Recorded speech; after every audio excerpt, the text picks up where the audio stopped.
sa amin ang mahabang panahon kung kaya't natuto po tayong maglingkod sa ating Panginoong Kristo. At ngayong gabi, sumampalataya po kayo.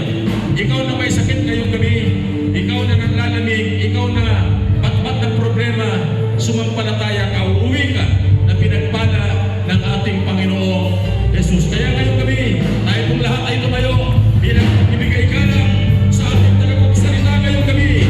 Palakpakan natin ang Diyos. Please welcome Isya Domingo Gabriel, yung palakpak sa Diyos.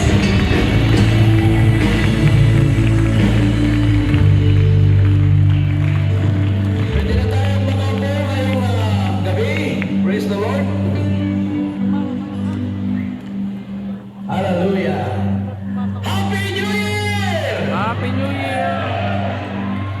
Alin mas malinaw? Okay lang ba yan? Okay. Ito na yan? Okay. Malaki ang paniniwala ko sa iyo, Pastor. Kaya...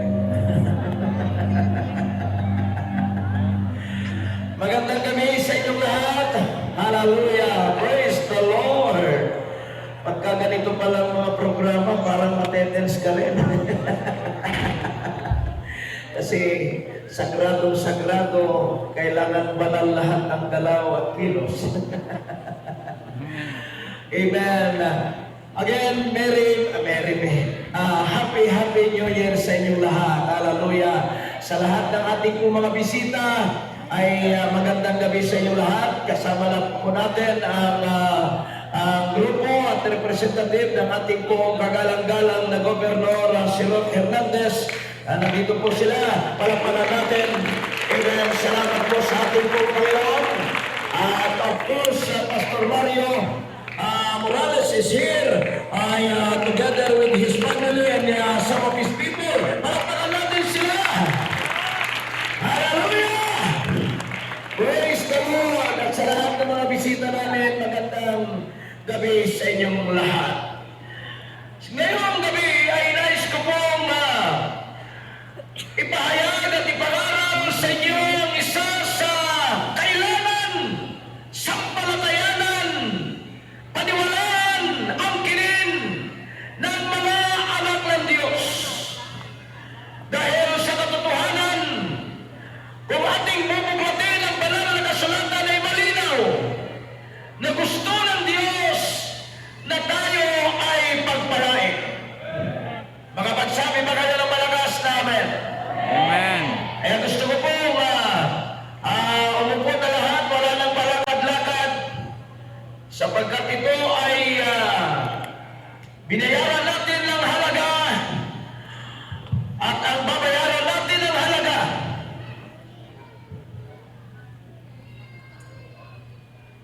ay walang iba kundi ang salita ng Diyos. Kaya nais ko pong mangaral sa ating pong bansa sa taong ito ay blessed beyond measure. Pwede ba natin sabihin, hallelujah, thank you Lord, sa akin yan. Hallelujah. Thank you, Lord. Hallelujah, salamat sa ating Panginoon. Sa aklat ng Efeso, chapter 1, verse 18, naway liwanagan ng Diyos ang inyong isip. Kaya pakinggan niyo mabuti upang malaman ninyo kung ano ang inyong inaasahan. Tanungin mo yung katabi mo, malinaw na ba ang isip mo na mayroong ka dapat asahan sa Diyos? Abay, mahina yan. Dapat lahat, amen, amen, hallelujah. Malinaw na ang aking isip. Itaas sa kamay, yung mga malinaw ang isip. Hallelujah. Sa kanyang pagkatanawag sa inyo, kung gaano kasagana, sabi nga natin kasagana, ang pagpapala, inilaan. Ay, mga kapatid, kailangan mabilis tayo dyan na sumigaw ng hallelujah, hallelujah, hallelujah, amen, amen.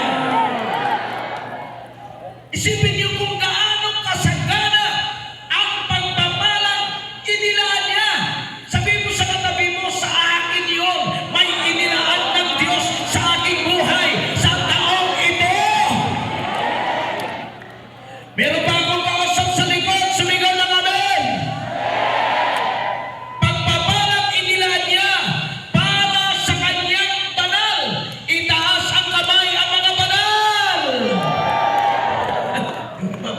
Nilakasan na lang loob. Okay, at kung ano ang di masukat, hallelujah, na kapangyarihang kaloob niya sa atin na mga nananalig sa Kanya, ang kapangyarihan ding yun, sabi niya sa 37, okay,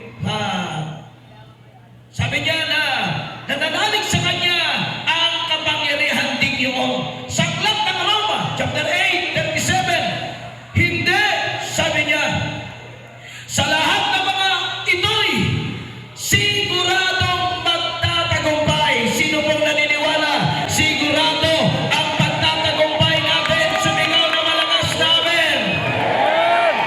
Sabi niya sa pamagitan niya, sino yun? Walang iba kundi si Jesus. Hallelujah! Nang sabi niya sa pamagitan niya na nagmamahal. Kaya sabihin mo sa katabi mo, brad, sister, pastor, naniniwala ako, ikaw ay mahal, tayo ay mahal ng ating Panginoon, kaya sigurado magtatagumpay tayo. Kaya ang sabi ng aklat ng unang Korinto 15:57, sabi niya, magpasalamat tayo sa Diyos. Yun na. Sabihin mo sa katabi mo, ngayon pa lang, magpasalamat ka na sapagkat binigyan niya tayo ng tagumpay sa pamagitan ng ating Panginoong Hesus Kristo. Hallelujah! Is in your Gregorian calendar. In Hebrew, it is 5, 7, 8, and 5. The year starts with 5 and the ends with 5. And the sum total of it is 25. That reminds me of the Noah's Ark, which had dimension of 5. Moses, tabernacle, and Solomon's temple has dimension of 5. Okay. And the new temple, the church of God, is built upon 5-fold ministry, which is nothing but amazing grace, enabling grace, wonderful grace, empowering grace, and exceeding grace of God. Palagpagan natin ang ating Panginoon. Kaya, the year, amen, 2025 is a year of grace. Ang sabi ko, the year of the 2025 is a year of grace. Punong-puno. Kaya naniniwala ako sa taong ito. Pwede ba lang tinisigaw? Sabihin natin sa taong ito, halal mararanasan ko ang grasya ng Diyos. Pinapalapagan niya ng malakas. May kasamang sigawan. It's a year of grace. Mga kapatid, ipapairal ng ating pong Panginoon. Kaya bawat tanggap ng pagpapala, wala kang ibang sasabihin. Yan ay dahil sa awa ng Diyos. Yan ay dahil sa biyaya ng Diyos. Yan ay nakamtan ko ang bagong bahay, ang bagong sasakyan, ang milyon-milyon na pagpapala dahil sa awa ng Diyos.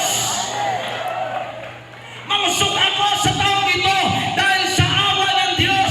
Magtatagumpay ako sa taong ito dahil sa awa ng Diyos. Itaas sa kamay mga naniniwala na pwede natin maranasan lahat yan.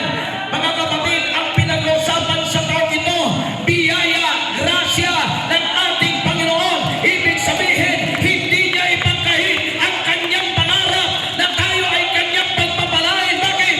Mga kapatid, dahil yan sa awa, grasya ng Diyos.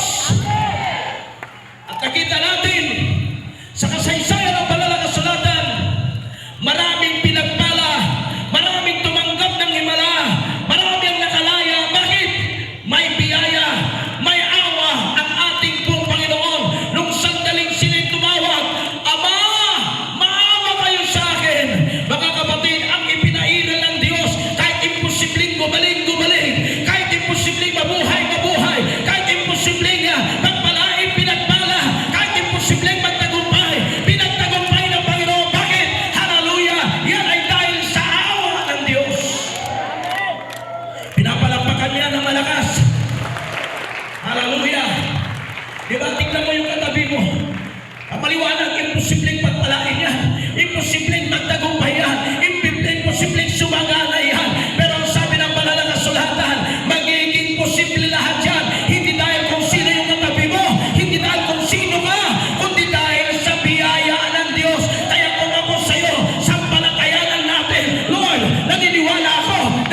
Wonderful. I am anointed.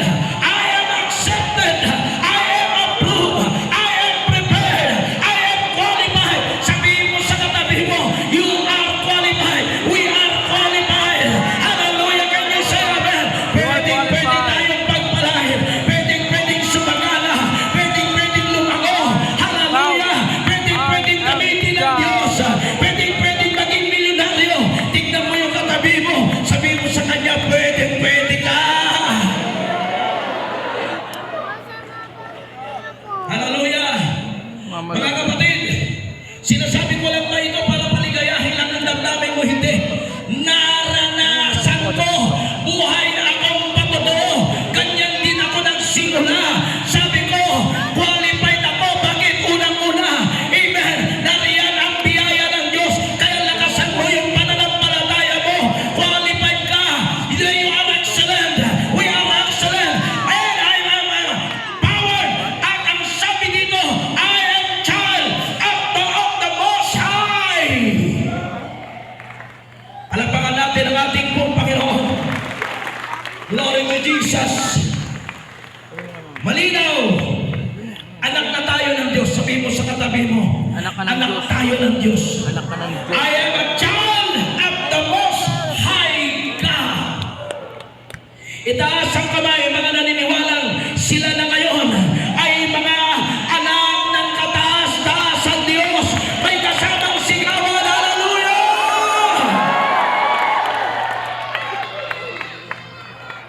We are saved.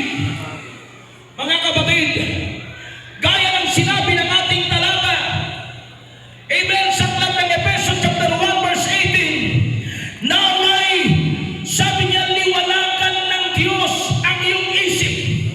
Maliwanag na, malinaw na sa aking isip. Way back 1985,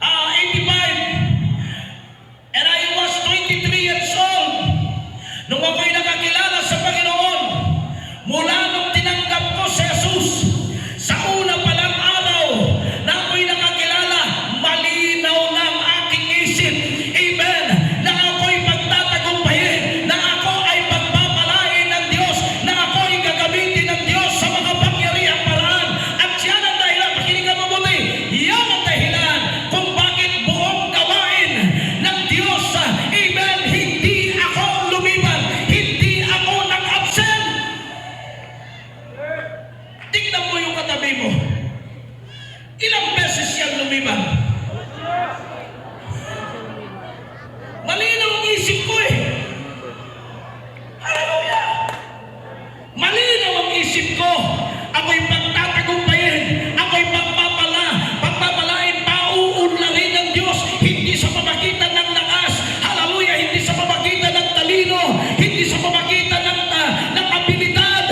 Dahil sa biyaya ng Diyos, nagpailalim ako sa biyaya ng Diyos. At dahil nabubuhay ako sa biyaya ng Diyos, hallelujah! Nagmamakaawa ako sa Panginoon. Panginoon, maglilingkod ako. Panginoon, susunod mo ako. Panginoon, magsisimba ako. Panginoon, mananalangin ako. Panginoon, magbibigay po ako. Hallelujah! Klase ng pagmamakaawa sa ating pong Panginoon. Ikaw, hindi ba ganyan? Nung ikaw may karamdaman, nung ikaw may problema, nagmamakaawa ka, Lord, tulungan mo ako. Maglilingkod na ako. Di ba parehas lang tayo ng words? Hello? Hallelujah!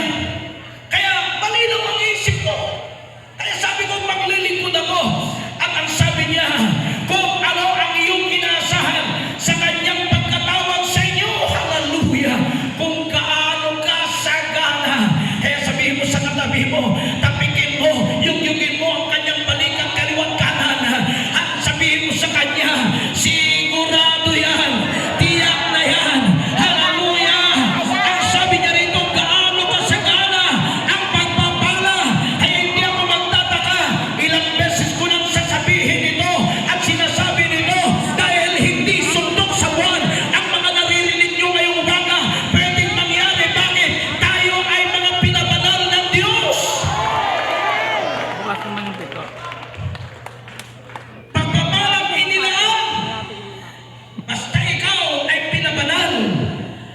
Diyos may inilaan.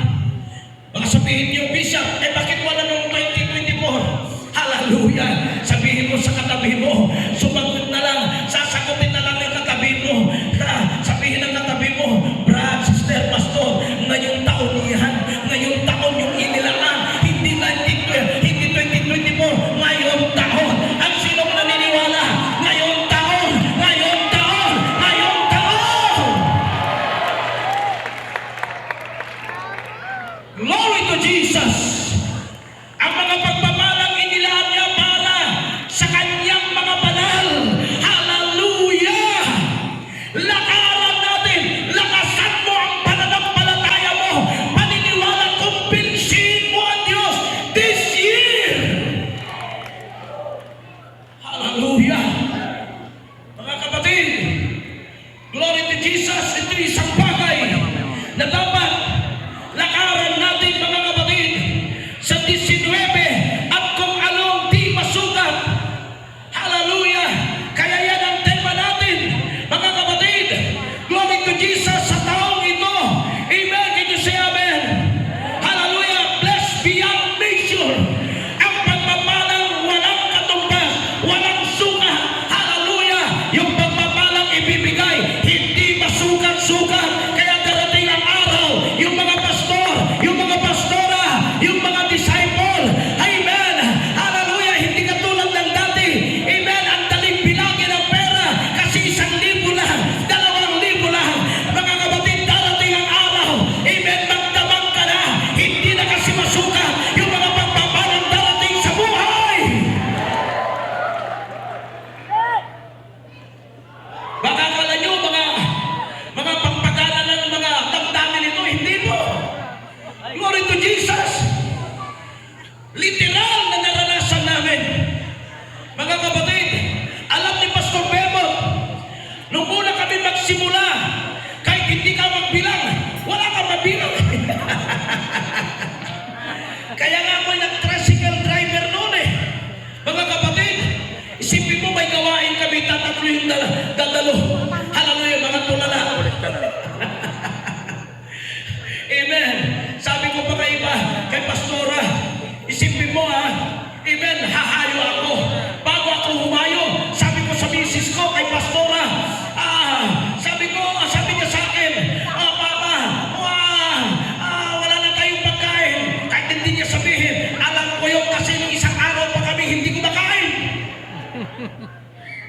Hahayo ako. Umabot ng ako ng alas 12. Wala man lang tumawag sa akin, Pastor, para nagugutom ka na, mukhang mapupla ka na, dito ka muna kumain. Wala, mga kapatid. Alas 12, wala pa rin tumawag, wala man lang. Dali mo ito, Pastor, sa pamilya. Wala, mga kapatid, alauna. Amen. Nung dumating na alauna, uwi na ako, hindi ko na kaya, nanginginig na ako. Mga kapatid, nung malapit na ako sa simbahan, dahil sa bandang wawa ako, naghayo. Mga kapatid, si Pastora, si Gideon, hawak niya si Gideon. Si Gideon noon parang bola lang ng basketball. Hawak-hawak niya. Pagdating ko, mga kapatid, sabi ni Pastora, meron ka bang dala? Hindi ko sinagot kasi kung sasagot ako, iiyak talaga ako eh. Hallelujah. Sa madaling salita, nandun ako punta ko doon sa privacy na kinulong lang ng mga kortina at kumot. Doon ako, Lord, alam ko, tinawag mo ako. Pagkatapos ko manalangin, lapit ako kay Pastora. Sabi ko, huwag kang mag-alala. Mamayang gabi, kikilos ang Diyos. Alas 3, alas 4. Hallelujah, palapit na palapit ng gawain, alas 7. Bago ako magsimula ng gawain, nagigib muna ako, mga kapatid. Hallelujah, eksakto doon sa inigibang ko, mayroon mama. Nakita ko doon sa jealousy nila, may saklay. Sabi ko, ito na. Hallelujah. Dinala ko yung inigibang ko sa bahay. Amen. Binalikan ko, mga kapatid, yung pala yung bayaw ni Pastor Bebo. Hallelujah. Na nandun, nakita kami kahapon. May saklay yun. Sa madaling salita, tumalo siyang may saklay. Mga kapatid, pagbagsak ka naman, pagdating ng alas 7, saka ka naman bumagsak ang malakas na ulan. Pero nagulat ako, tumalo. Ang aking audience, nung gabi na yun, kung hindi Miyerkules, Biyernes, 3 tao. Pang-apat si Pastora. Sabi ko, si Jesus ay dakilang manggagawa. Siya noon, ngayon magpakailanman. Si Bebot, ganun-ganun nun.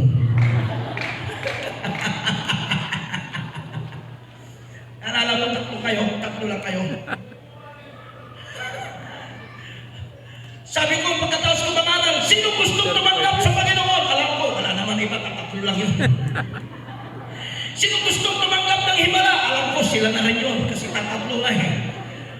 Pinaupo ko, pinataas ko ang kapaa sa isang upuan. Nakukita ko, mga dalawa, ang diferensya sa madaling salita, pinag-pray ko, gumaling, pinantay ng Panginoon, nakalakad, amen, na wala ng saklay, kaya umuwi siya walang saklay. Kinabukasan, pray na naman ako, nagmamakawa na naman ako. Lord, maya kaya kumatok pa si Bebo. Hindi ko pa alam pangalan nun. Sino yan? Sobre. Sobre daw, sobre. First time na tumanggap ako ng white envelope. Hallelujah. Pagkita ko, 500. Takbo ako sa palengke. Muli ako ng bigas. Ilang kaya? Mga 2, 3 kilong bigas. Tapos yung sobrang buto-buto. Ng baboy. Hallelujah. Dahil sabi ko, buto-buto. Para kung wala na kaming ulam bukas, susunod na, 2nd araw, 3 araw, lakain ko na itong butong ito.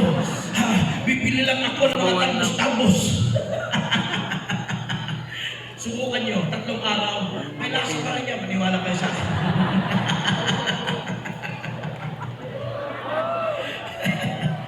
Kaya nga ito na yung kwento dito.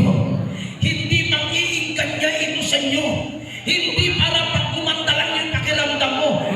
Mga kapatid, literal na naranasan ko. Hallelujah! Di masukat ang pagpapala ng Diyos. Sabi mo sa katabi mo, mangyayari yan. Hallelujah! Can you say amen? Hallelujah! Can you say amen? Malinaw yan, mga kapatid. Ang sabi niya, di masukat na kapangyarihang kaloob niya sa ating mga nananalig. Itaas ang kamay. Ang mga nananalig, sumasampalataya, naniniwala, tumahanga sa Diyos. Yung mga nariyan sa likod, sumigaw kayo ng malakas na hallelujah! Glory to Jesus! Kaya ang ganda itong pagpasok ng taon nito. Grabe, nararamdaman ko. Kanahin mo. Mga kapatid, ng isang araw, amen, yung aking apo si Migay, 2:00, siguro bumaba, kinatok kami. Kinatok yung pinto namin. Hallelujah ko, akala kong ano yun, ang lakas ng apo, si Migay. Kinabukasan Sabado, may conference. Nako, hila-hila niya yung aking kamay. Open the lights. Inutusan pa ako, open the lights. What do you want? I want to eat. What do you want to eat? Banana. No more banana. There. Kumain. Pagkakain niya, akat ka na, akat. Mga kapatid, pagbalik ko sa kwarto, hindi ako makatulog.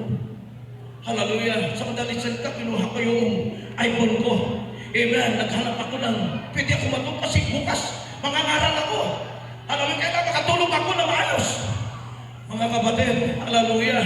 Pagkuha ko, mga kapatid, doon sa binasa ko, doon sa nabuksan ko, ang sabi niya, sa wikang English, mga kapatid, if you will wake up between 3 to 4 o'clock in the morning, you will experience financial breakthrough.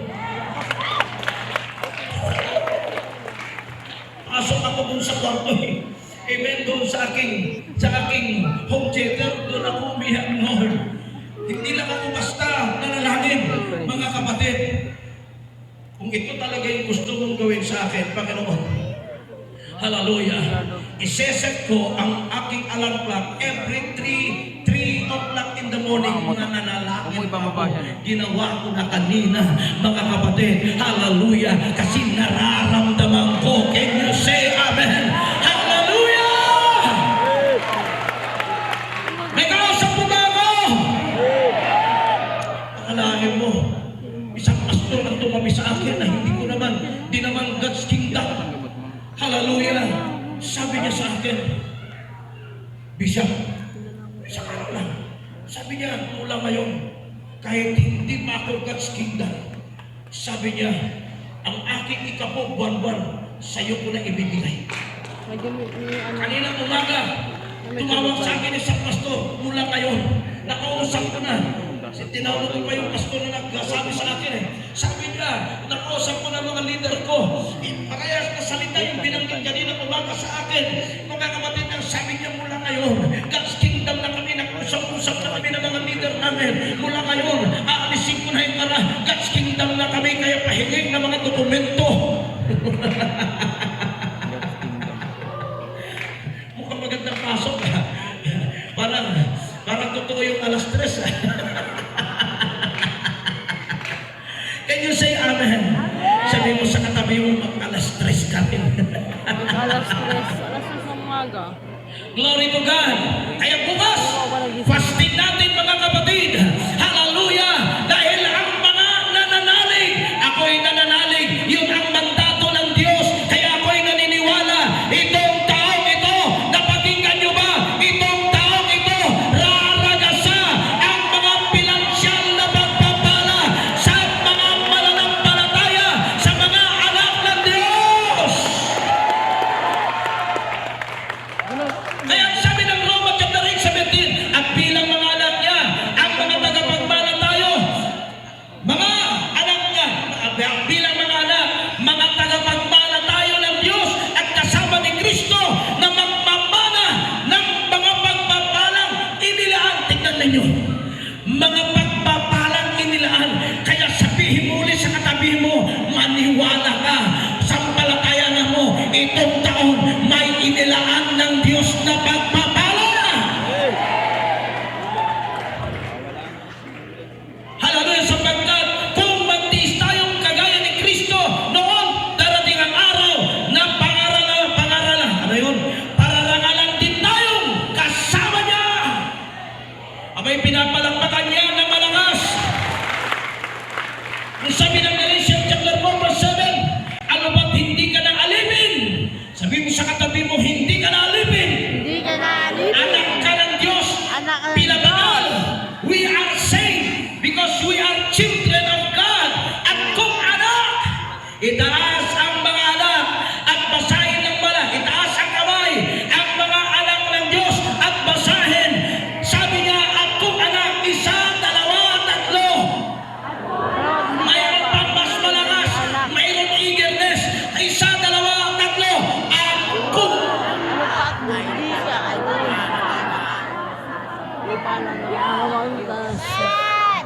hallelujah. At kung anak, tagapagmana ka. Glory to Jesus. Mga kapatid, nakatalaga tayong magmamana ng mga pagpapala, kayamanan na mayroon ang Diyos. Mga kabataan, pakinggan ninyo. Magandang makita. Dahil marami na ako nakitang kabataan noon. May asawa na siya ngayon, may pamilya na. Pinagpapala na siya ng Diyos ngayon. Yung mga kabataan, hindi inintindi ko mga sinasabi ko. Pag nagkapamilya ka, mainggit ka na lang. Kasi hindi mo iniintindi sinasabi ko. Dahil iniisip mo, binata ka pa, dalaga ka pa, nasa puder ka pa ng magulang mo. Kapatid, nagkakamali ka. Ngayon pa lang, isipin mo na. Paniwalaan mo na na ikaw ay anak ng Diyos na tagapagmana. Can you say amen? And the saint knows how important to make God's heart happy. Bilang mga anak ng Diyos, alam natin kung paano natin, gaano ka-importante na mapasaya natin ang puso ng Panginoon by expressing gratitude through annual Thanksgiving.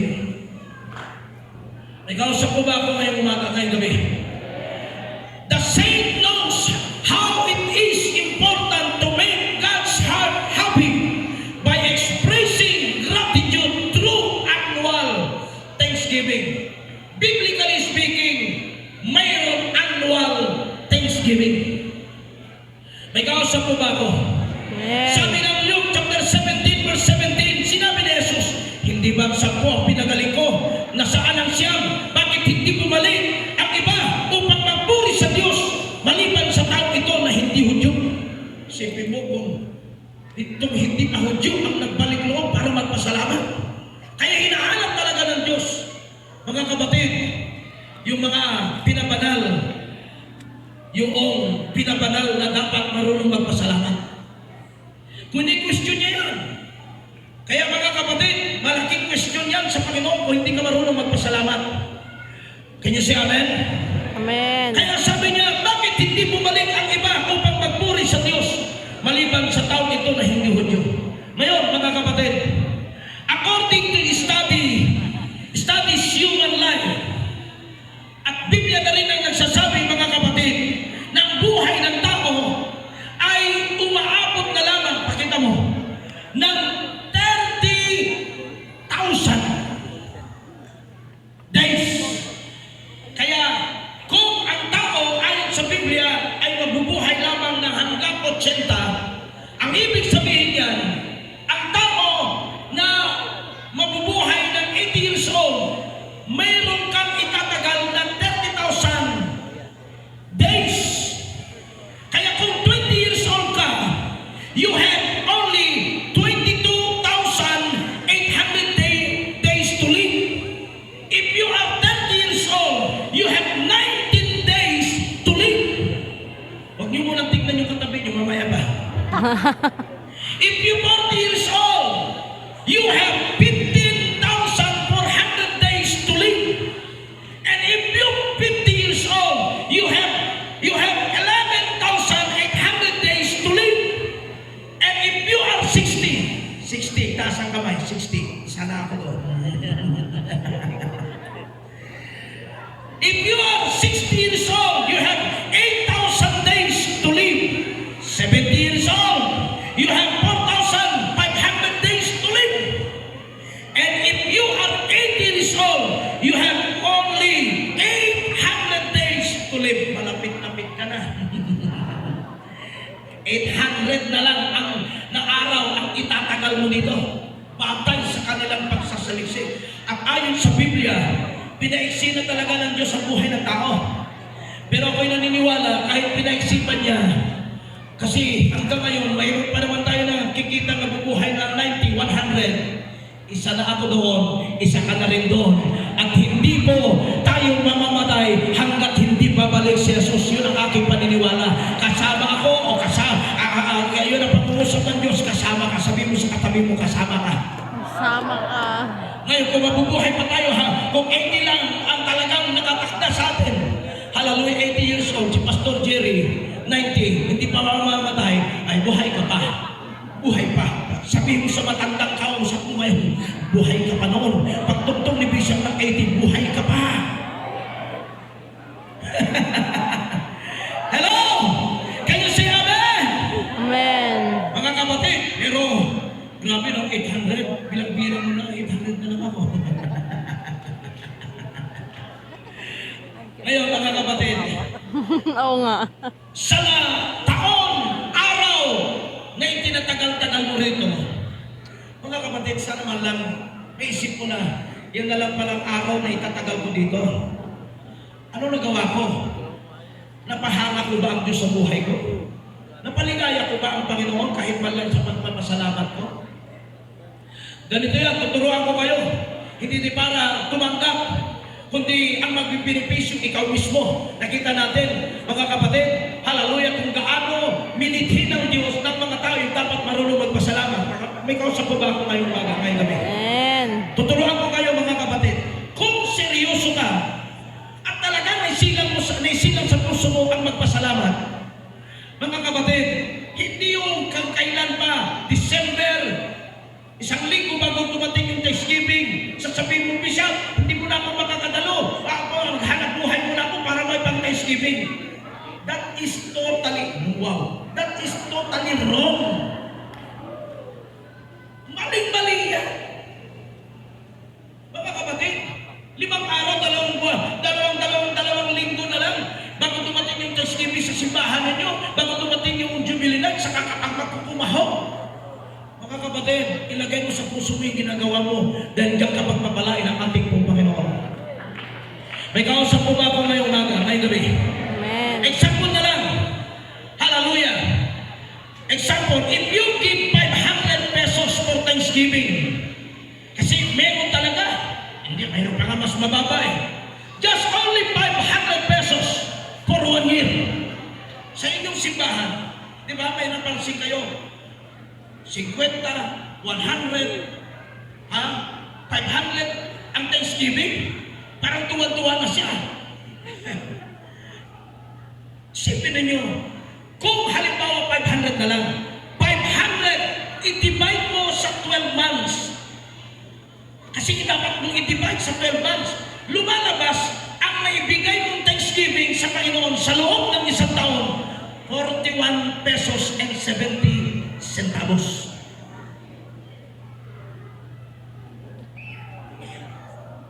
Diba?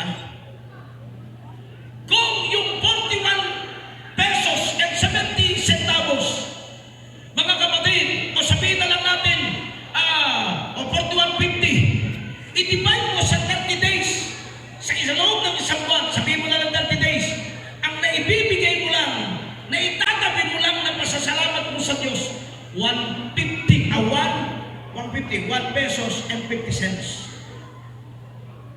Ngayon, masaya ka? Nasatisfy mo, napaligaya mo ang Panginoon? Isipin niyo yan, mga kapatid. Every day, ang naibigay mo lang pala, na naitatabi mo para sa Thanksgiving mo, kung lang na 500 ang naibibigay mo, ang naitatabi mo lang na pagpapasalamat mo sa Diyos, 1 peso and 50 cents.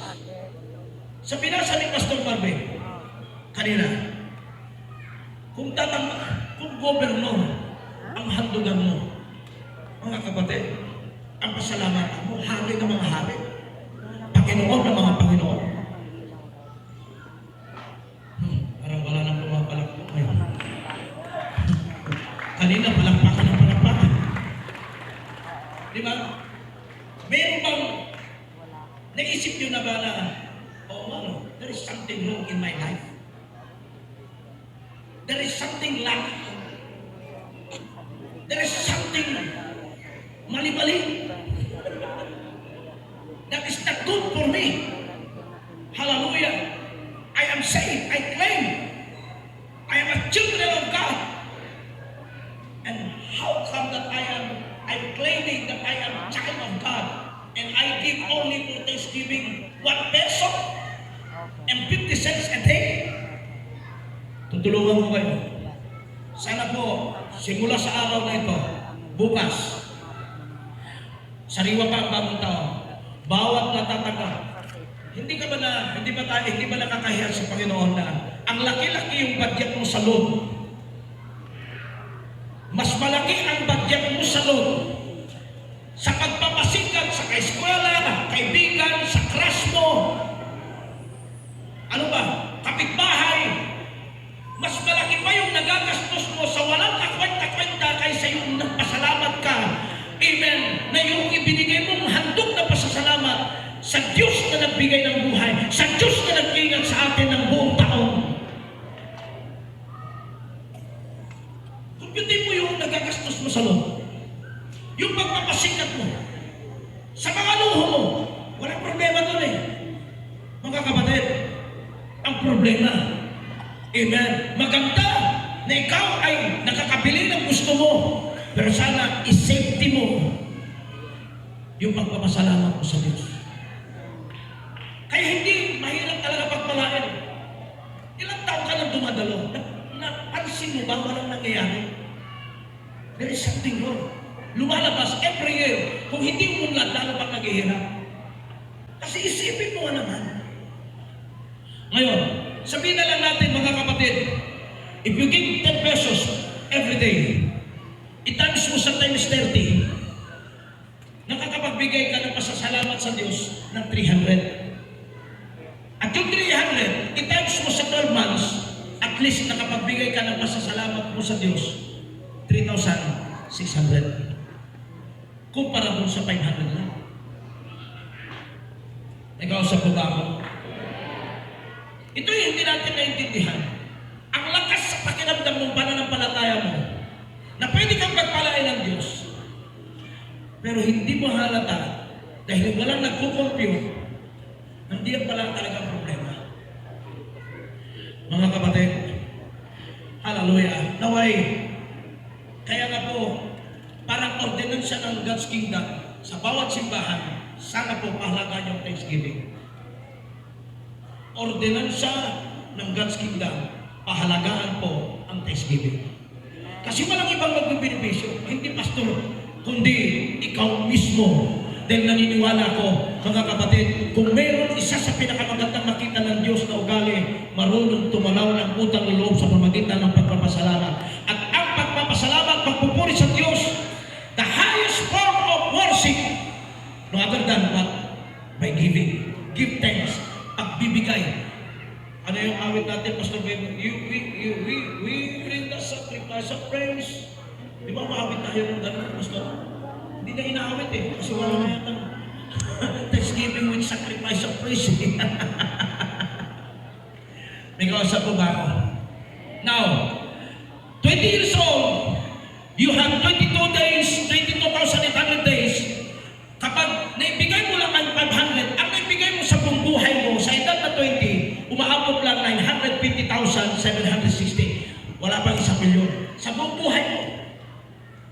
Sa 30 years old, na nabuhay ka na 19 years, 19,000 days, ang naibigay mo lang 792,300. Kung ikaw naman ay 40, na mabubuhay ka lamang ng 50,000 days, ang naibigay mo lamang na pasasalamat mo sa buong buhay mo sa Diyos, 642,180. Kapag ikaw ay 50, na mabubuhay ka lamang ng 11,800 days, nakapagbigay ka lang sa Panginoon ng pasasalamat, umabot ka lamang ng 492,060. Kapag 60 ka na, ang nabubuhay ka lamang ng 8,000 days, nakapagbigay ka lamang sa Diyos ng pasasalamat, 333,600. At kung ikaw ay 70, 404,500 na lang ang buhay mo dito sa lupa. Sa 500 na nibigay mo, dahil kapagbigay ka lang sa buong buhay mo, mula sa edad na yan, 187,650. At kung 80 years old ka, ngayon ka parang magbibigay ng 500 every time. Sa natitira mong buhay na 800 days, nakapagbigay ka lamang ng 33,360 na pasasalamat mo sa Diyos. Mahal na bigo ka tubig. Mga kapatid, how you expect miracle? Prosperity. Kahit isigaw mo, bawat kalye isigaw mo, mayaman na ako, walang mangyari. Diyan ka magsimula. Pagtanggap mo, ikaw po, pasalamat, mga kapatid. Parang nagtabi ka, na pakiramdam mo, ito yung ipunin kong pasasalamat ko, kahit anong mangyari, hindi ko gagalawin yan. Dahil pinapahalagan ko ang pagpapasalamat, ikagalang ng Diyos yan. May kausap pa ba ako ngayong umaga? Mga kapatid, tandaan natin. Mataas po. Kasi, alam niyo, ang kaharian ng Diyos ang magsasuffer. Sipin niyo, katulad niya. Kapag may sakit ka, kapag mahirap ka, sasabihin ko, Pastor, Brad, sama ka sa conference. Sabi ng membro, di ako makasama, Bishop, di ako makasama, Pastor. Bakit? Ang pira. Problema talaga. Hallelujah. Kaya pangarap ko, yumaman ang bawat isa, manusok lahat, para kahit sa mo dalhin, willing at handang makapaglingkod, makagawa, habang naglilingkod, patuloy pa ng payaman. Mga kapatid, ibig sabihin, mayroon ka dapat kailangan ayusin sa buhay mo kung gusto natin maranasan. At mga kapatid, malinaw ang pag-uusap ng Diyos. This year, pwede na natin maranasan ito. Tayo lahat ay tumayo. Hallelujah. Diyos, salamat po ng marami. Kailangan niyo po matutuhanan ito sa puso ng bawat kasang makarinig. Kinukuha ko. Sa tulong na yung banal na Espiritu. Alam ko, hindi ito ritual, tradisyon itong ginagawa namin. Naniniwala ko na ito talaga yung kailangan gawin masaksihan mo sa buhay ng bawat mananampalataya. Dahil ang pagpapala hindi po magic. Nag-aantay ka ng kailangan ng karapat dapat makita sa inyong mga anak na kilang Diyos. Salamat po na marami. Maasa po ako, tutulungan mo kami sa taong ito na maging tapat na Kristiyano. Ang Kristiyano, totoong nagpapasalamat sa mga biyayang pinagkakaloob mo sa atin. In Jesus' name. Amen. And amen. Hallelujah.